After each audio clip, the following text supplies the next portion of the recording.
여러분, 조상이 남긴 예언 속에 지금 우리의 삶이 있었다면 믿으시겠습니까? 2025년, 수백 년 전 기록된 두 구서가 한 목소리로 말하고 있습니다. 푸른 왕이 산 사이에서 나타날 것이다. 그 이름은 잊혔지만 운명은 예정되어 있었는지도 모릅니다. 그 이름은 임금. 오늘 우리는 고대의 지혜를 따라 다가오는 변화의 진술에 마주하려 합니다. 푸른 왕의 치대한 그 수수께끼 같은 예언의 근원은 어디일까요? 지금부터 우리 역사를 바꿀 두 개의 신비로운 문서에 대해 알아봅시다. 수천 년의 역사 속에서 인류는 미래를 예측하려는 시도를 멈추지 않았습니다. 그 중에서도 동양의 두 예언설은 놀라운 정확도로 현재 우리가 겪고 있는 변화를 예견했습니다. 바로 중국의 추배도와 한국의 철령서입니다. 추배도는 당나라 시대의 이지순과 수연방이라는 두 예언가가 만든 책으로 60개의 예언으로 구성되어 있습니다. 이 책은 중국의 왕조 벼라부터 세계대전, 심지어 기술의 발전까지 놀라운 정확도로 예측했습니다. 마지막 부분에서 추배도는 총룡이 일어나는 해를 언급하는데 이는 2025년을 가리키는 것으로 해석됩니다. 새로 된 새가 하늘을 날고 물고기가 땀을 걷는 시대가 오면 총룡은 동쪽 반도에서 깨어날 것이다. 이 문자는 현대의 비행기와 잠수함이 등장하는 시대, 즉 우리 시대를 묘사한 것입니다. 그리고 총룡은 한국을 삼진하며 깨어남은 새로운 지도자의 등장을 의미합니다. 한편 철령설은 한국의 예언서로 그 기원은 더욱 신비롭습니다.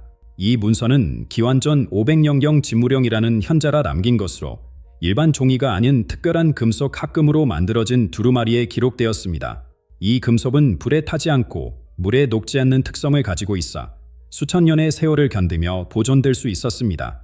천령수에는 과거의 역사적 사건들과 함께 우리가 살고 있는 2025년에 대한 놀라운 예언이 담겨 있습니다.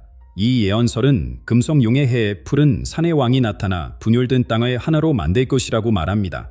금성용의 해는 동양 역학에서 2025년을 의미합니다. 가장 흥미로운 점은 이 두 예언서가 서로 다른 시대, 다른 문화권에서 작성되었음에도 불구하고 놀랍도록 일치하는 예언들을 담고 있다는 것입니다. 두 문서 모두 2025년의 인류 역사의 중대한 전환점으로 지목하고 있으며 푸른 왕 또는 임금이라 불리는 지도자의 등장을 예견하고 있습니다. 추배도의 55번째 예언과 철령소의 총령자는 거의 부밀한 상징을 사용합니다. 두 문서 모두 하늘에서 떨어지는 별을 언급하는데 이는 큰 재난이나 위기를 상징합니다.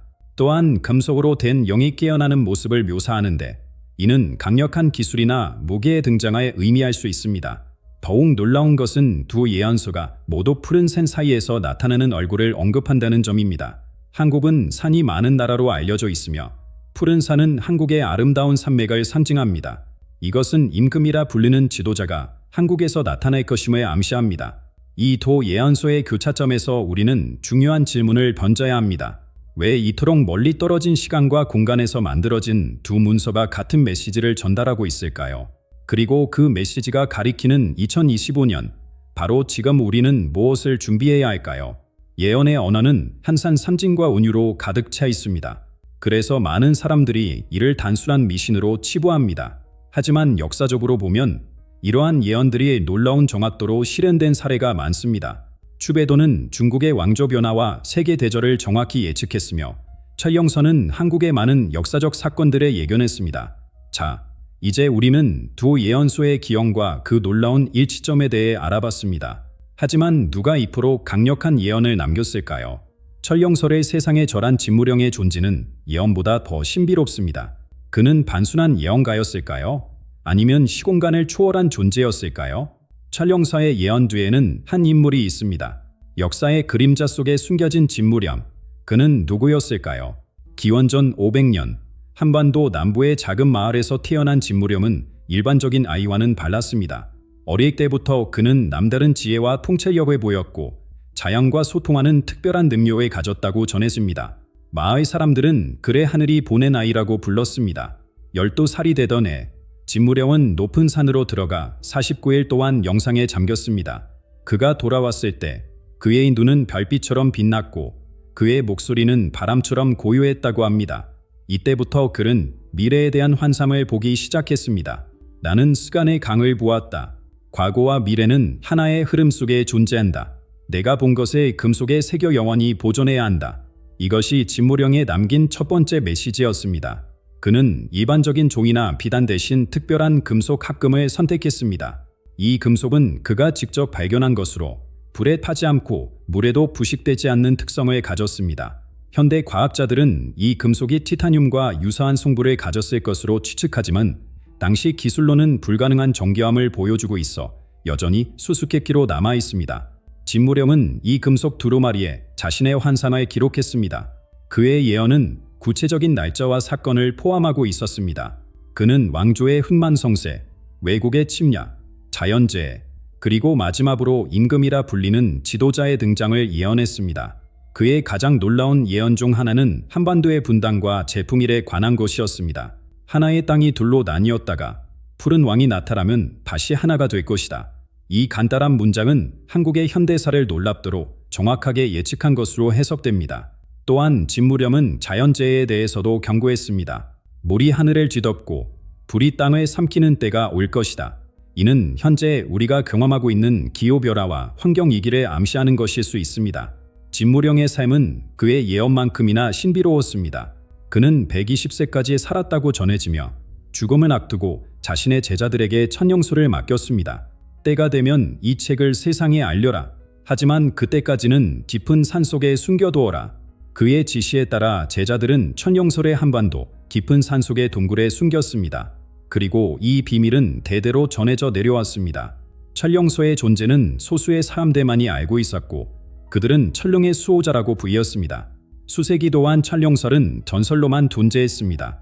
많은 사람들이 그것을 찾으려 했지만 아무도 성공하지 못했습니다. 그러나 1970년대 말 한 고고학자가 경상북도의 한 동굴에서 금속으로 된 두루마리를 발견했습니다. 이것이 바로 진무령의 천령서였습니다. 처음에 과학자들은 이 금속 두루마리를 단순한 예술 작품이나 종교적 유물로 생각했습니다. 그러나 그 내용을 해독하기 시작하면서 그들은 놀라운 사실을 발견했습니다. 천령서는 이미 일어난 역사적 사건들을 정확하게 묘사하고 있었고 아직 일어나지 않은 미래에 대한 예언도 포함하고 있었습니다. 가장 충격적인 것은 천령서가 2025년, 즉 지금을 명확하게 지목하고 있다는 점입니다. 금성용의 해에 임금이 나타나 세상을 바꿀 것이다. 금성용의 해는 바로 2025년을 의미합니다. 진무령은 단순한 예언가가 아니었습니다. 그는 시간을 초월한 지혜를 가진 선각자였습니다. 그리고 그가 남긴 천령서는 우리 시대의 특별한 메시지를 전하고 있습니다. 그 메시지는 무엇일까요? 임금은 누구일까요? 그리고 2025년, 지금 우리는 어떤 변화를 목격하게 될까요? 2500년 전, 한 현자라 금속에 새긴 예언이 2025년을 가리키고 있습니다. 천령서의 페이지를 넘기면 오늘 우리가 목격하고 있는 놀라운 사건들이 이미 예견되어 있었습니다. 금성용의 해, 중국과 대만의 갈등, 그리고 총도령의 등장까지 2500년 전 금속에 새겨진 예언이 현실이 되고 있습니다.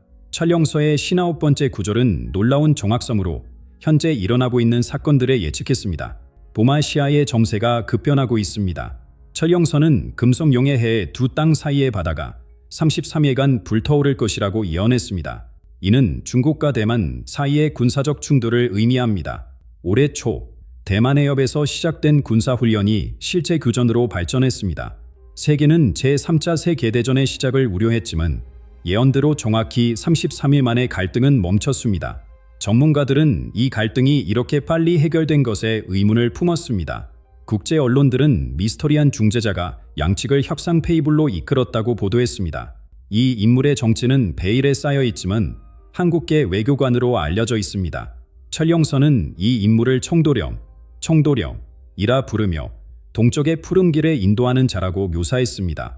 청도령은 표면에 드러나지 않고 물 아래에서 움직이는 고요한 힘이다. 그는 임금의 길을 준비하는 자이다. 더욱 놀라운 것은 청도령의 등장 시기와 역할이 1300년 전 쓰여진 추회도에도 언급되어 있다는 점입니다. 두 예언서가 같은 인물을 지목하고 있다는 사실은 단순한 우연으로 치부하기 어렵습니다. 천령서의 또 다른 충격적인 예언은 새 협곡의 벽이 무너져 400리 아래까지 물이 넘칠 것이라는 구절입니다. 이는 중국의 산샤댐, 삼엽댐의 붕괴를 암시합니다. 올해 초 중국 중부지역의 기록적인 폭우로 산샤댐의 수위가 위험 수준까지 올라갔습니다. 현재 댐은 심각한 구조적 손상을 입은 상태이며 중국 정부는 비상대책을 마련하고 있습니다. 만약 산샤댐이 무너진다면 그 여파는 우한까지 미칠 것이며 이는 철용서가 예언한 사백리와 일치합니다. 전문가들은 이러한 재난이 중국 경제뿐만 아니라 글로벌 공급망에도 막대한 영향을 미칠 것이라고 경고합니다. 철용서의 마지막 예언 중 하나는 붉은 용의 신정에서 조용한 칼이 꽂힐 것이라는 구절입니다. 이는 중국 공산당 내부에서 일어날 조용한 쿠데타를 암시합니다. 최근 중국 정치 사안을 살펴보면 고위 관료들 사이에서 권력 투쟁의 징후가 보이고 있습니다. 여러 고위 인사들이 갑자기 공개석상에서 사라지거나 건강상의 이유로 직위에서 물러나는 일이 빈번하게 발생하고 있습니다. 이러한 징후들은 중국 내부에서 큰 변화가 일어나고 있음을 암시합니다. 철용서는 이 변화가 임금의 등장을 위한 길을 닦는 중요한 사건이라고 말합니다. 철용서와 추배도가 예언한 사건들이 하나둘씩 현실화되면서 많은 사람들은 다음 예언에 주목하고 있습니다. 그것은 바로 푸른 산 사이에서 임금이 나타나 분열된 땅을 하나로 만들 것이라는 구절입니다. 한반도는 세계에서 유일하게 분단된 국가로 남아 있습니다. 70년이 넘는 분단의 역사 속에서 통일은 항상 한국인의 염원이었습니다. 철용서는 임금의 등장이 한반도 통일의 열쇠가 될 것이라고 예언합니다. 그렇다면 임금은 누구일까요? 그는 어떤 사람이며 어떻게 이 역사적인 변화를 이끌 것인가요? 철용서는 그를 왕도 아니고 대통령도 아닌 그러나 모든 이의 마음속의 왕으로 자리 잡을 사람이라고 묘사합니다. 세계가 혼란에 빠져 있는 지금 새로운 지도자의 등장은 단순한 정치적 사건을 넘어 인류 역사의 전환점이 될 수 있습니다. 임금은 단순한 통치자가 아닌 새로운 패러다임을 가져올 영적 지도자일 수 있습니다. 그의 정체와 본질에 대해 더 깊이 알아볼 필요가 있습니다. 철용서와 추배도의 예언이 현실화되는 가운데 모든 시선은 한 인물에게 집중되고 있습니다. 임금이라 불리는 이 신비로운 존재는 누구일까요? 임금이라는 단어는 우리에게 익숙합니다. 한국어로 임금은 전통적인 왕을 의미합니다. 그러나 철용서에서 묘사하는 임금은 단순한 왕이 아닙니다. 그는 현대와 전통이 융합된 새로운 형태의 지도자입니다. 그는 왕관을 쓰지 않으나 왕의 권위를 가지고 선출되지 않으나 민의를 대표하리라. 이 몽골은 임금이 전통적인 정치 체제를 초월한 존재임을 암시합니다. 그는 대통령도 아니고 왕도 아니지만 두 역할의 핵심적인 측면을 통합한 인물입니다. 현대 민주주의의 대표성과 전통 왕권의 도덕적 권위를 동시에 가진 지도자인 것입니다. 철용서는 임금의 분열된 땅을 하나로 만드는 자로 묘사합니다. 이는 명백히 한반도의 통일을 암시합니다. 70년 넘게 이어진 분단의 상처를 치유할 수 있는 유일한 인물로 그를 지목하고 있습니다. 그가 어떻게 이 불가능해 보이는 과업을 달성할 것인가에 대해 철용서는 흥미로운 단서를 제공합니다. 그는 힘으로 통일하지 않고 마음으로 통일할 것이다. 북과 남이 그의 지혜 앞에 스스로 무릎을 꿇으리다. 이는 임금이 군사력이나 정치적 압력이 아닌 도덕적 권위와 지혜로 통일을 이룰 것임을 시사합니다. 현재의 국제 정세를 고려할 때 이러한 접근 방식은 오히려 더 현실적으로 들립니다. 무력 통일은 국제사회의 반발을 불러일으킬 것이며 정치적 협상만으로는 깊은 이념적 차이를 극복하기 어렵습니다. 그러나 양측 모두의 신뢰를 얻을 수 있는 카리스마 있는 중재자라면 가능할 수도 있습니다. 철용서의 또 다른 구절은 임금의 외모에 대해 언급합니다. 그의 얼굴은 푸른 샌들 사이에서 나타날 것이다. 이 신비로운 표현은 여러 해석을 가능하게 합니다. 일부 학자들은 이의 문자 그대로 한국의 산맥 사이에서 그가 나타날 것이라고 해석합니다. 다른 이들은 이를 상징적으로 해석하여 그의 얼굴이 한국의 산들처럼 평화롭고 강인한 특성을 가질 것이라고 봅니다. 더욱 흥미로운 점은 푸른 산이라는 표현입니다. 한국어에서 청산은 푸른 산을 의미하며 이는 철용서의 다른 부분에 등장하는 청룡, 푸른 용과 연결됩니다. 이 연결고리는 임금과 푸른 왕, 처왕 사이의 관계를 암시합니다. 철용서의 12번째 구절에는 다음과 같은 예언이 있습니다. 처왕이 일어나면 공방의 빛이 세계를 비추리다. 이는 임금의 영향력이 한반도를 넘어 전 세계로 확장될 것임을 암시합니다. 그는 단순한 정치적 지도자가 아니라 새로운 패러다임의 상징이 될 것입니다. 임금의 정체성에 대한 또 다른 단서는 그의 이름에 있습니다. 철용서는 그의 이름은 물과 산에 품고 있으리라고 말합니다. 한국어의 특성상 이는 그의 이름엔 물과 산 또는 그와 관련된 한자가 포함될 수 있음을 암시합니다. 지금 우리가 알고 있는 정보로는 임금의 정확한 정체를 파악하기 어렵습니다. 그러나 천룡서와 추배도의 예언이 계속해서 현실화되는 것을 볼 때 그의 등장도 머지않았음을 짐작할 수 있습니다. 임금은 단순한 개인이 아니라 인류의 새로운 의식을 상징할 수도 있습니다. 그는 동양과 서양, 전통과 현대, 물질과 정신을 통합하는 새로운 패러다임의 체현자일 수 있습니다. 이러한 관점에서 볼 때 임금의 등장은 한반도의 통일뿐만 아니라 분열된 세계를 하나로 연결하는 더 큰 변화의 시작점이 될 것입니다. 세계가 대립과 갈등으로 가득한 이 시대에 화합과 통합을 가져올 지도자의 등장은 그 어느 때보다 절실합니다. 놀랍게도 임금의 출현은 동양의 예언서뿐만 아니라 서양의 예언에서도 찾아볼 수 있습니다. 고대의 동서양 예언이 한 지점에서 만나는 이 역사적 교차점은 우연일까요? 고대의 동서양 예언이 한 지점에서 만나는 이 역사적 교차점은 우연이 아닙니다. 천룡서와 추배도만이 2025년의 중대한 변화를 예고한 것이 아니었습니다. 서양의 유명한 예언가 노스트라다무스는 그의 센츄리에서 동양에서 나타날 지도자에 대해 언급했습니다. 동방에서 푸르무안이 일어나 세상의 균형을 바로잡을 것이다. 이 구절은 천룡서의 청왕과 놀랍도록 유사합니다. 노스트라다무스의 9권 72번째 구절을 자세히 살펴보면 동양의 분열된 나라가 하나가 될 때 세계의 질서가 새롭게 재편될 것이다라는 예언이 있습니다. 이는 한반도의 통일에 암시하며 그 시기를 두 개의 오가 만나는 해라고 표현했습니다. 2025년은 바로 이 두 개의 오가 만나는 해입니다. 이러한 일치는 단순한 우연으로 치부하기 어렵습니다. 서로 다른 시대, 다른 문화권에서 활동한 예언가들이 같은 시기, 같은 장소, 같은 사건을 지목하고 있다는 사실은 그 자체로 경이로운 현상입니다. 미국의 몇몇 비매 기관들도 이와 유사한 예측을 내놓았습니다. 1970년대에 작성된 한 비매 보고서가 최근 기매 해제되었는데 이 보고서는 2025년경 한반도에서 시작되는 새로운 세계 질서의 재편을 언급하고 있습니다. 이 보고서는 구체적인 방법론이나 데이터 소스를 밝히지 않았지만 놀랍게도 천룡소의 예언과 일치하는 내용을 담고 있습니다. 한국의 또 다른 예언서인 정감록도 임금의 등장을 예고했습니다. 정감록은 조선시대부터 전해져 내려온 예언서로 구물에서 진인이 나타나 나라를 구할 것이라고 예언했습니다. 여기서 구물은 산들로 둘러싸인 지역을 의미하며 진인은 참된 지도자를 뜻합니다. 이 또한 천룡소의 푸른 산들 사이에서 나타날 임금과 연결됩니다. 최근 미국의 고위 잔성들은 한반도에 대한 놀라운 발언을 했습니다. 지난 발미 학참의장은 비공개 회의에서 한반도에서 시작되는 새로운 지정학적 패러다임에 대비해야 한다고 말했습니다. 이 발언이 언론에 보도되자 많은 전문가들이 그 의미를 두고 다양한 해석을 내놓았습니다.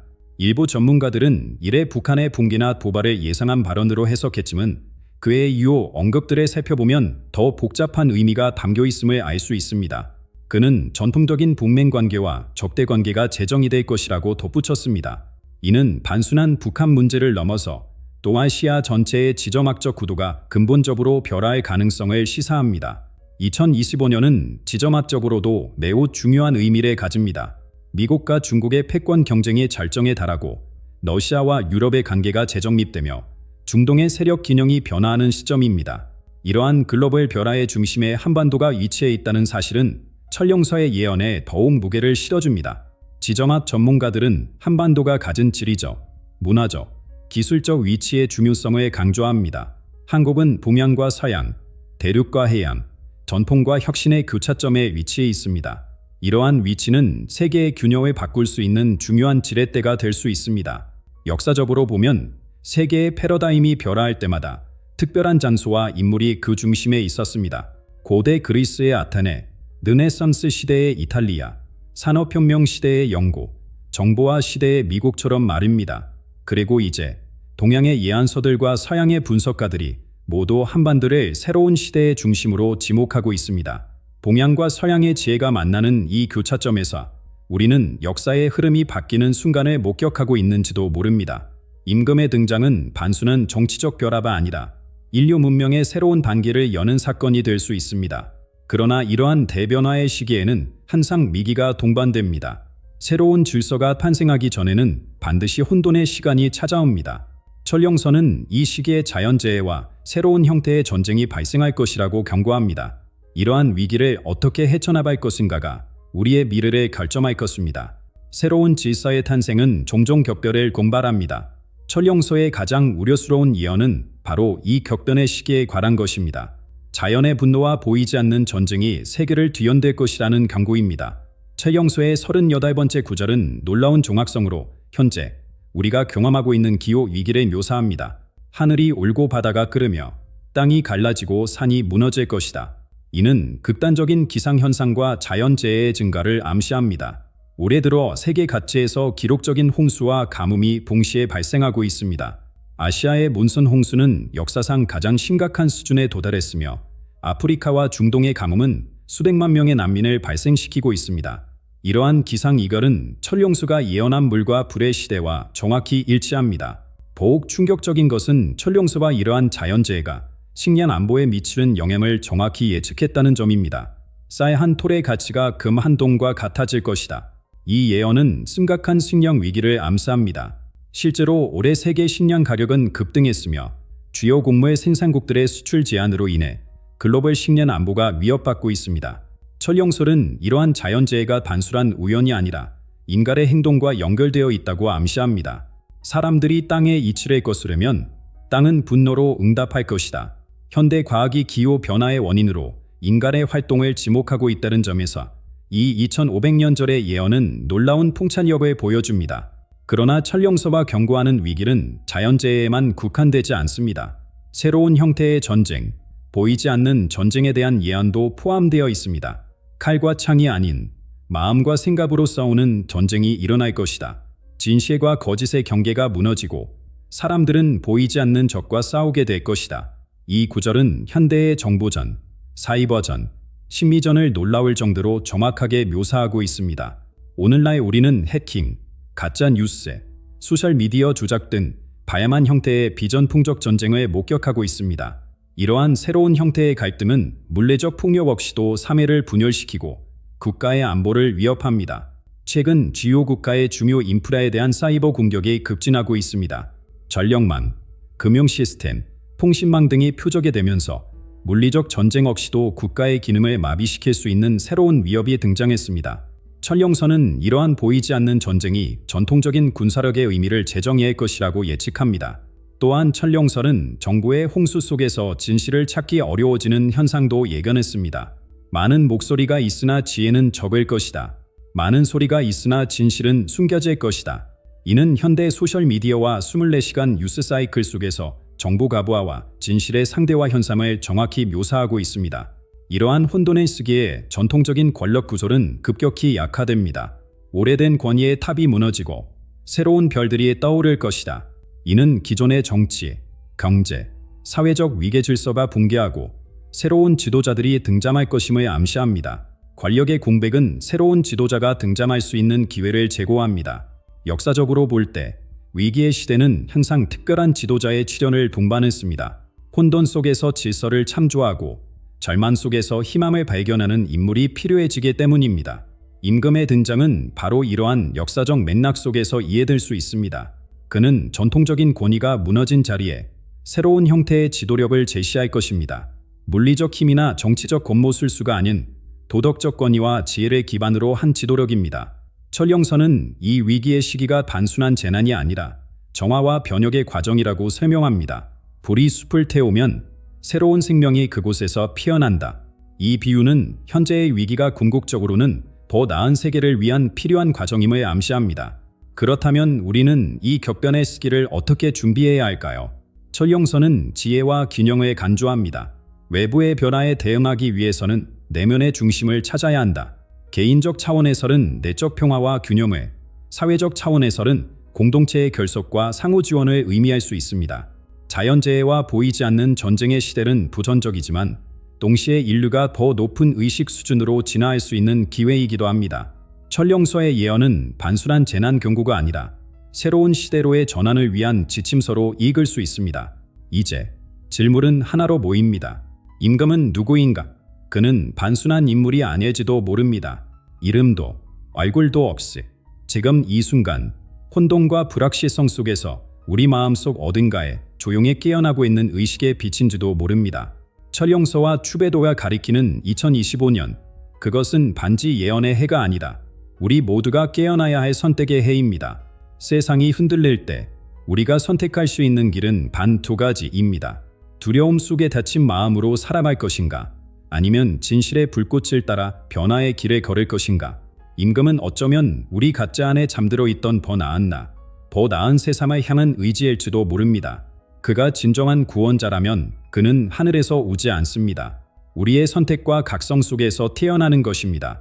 2025년 새로운 시대는 이미 시작되었습니다. 이제는 우리 차례입니다. 여러분은 어떤 세상을 선택하시겠습니까?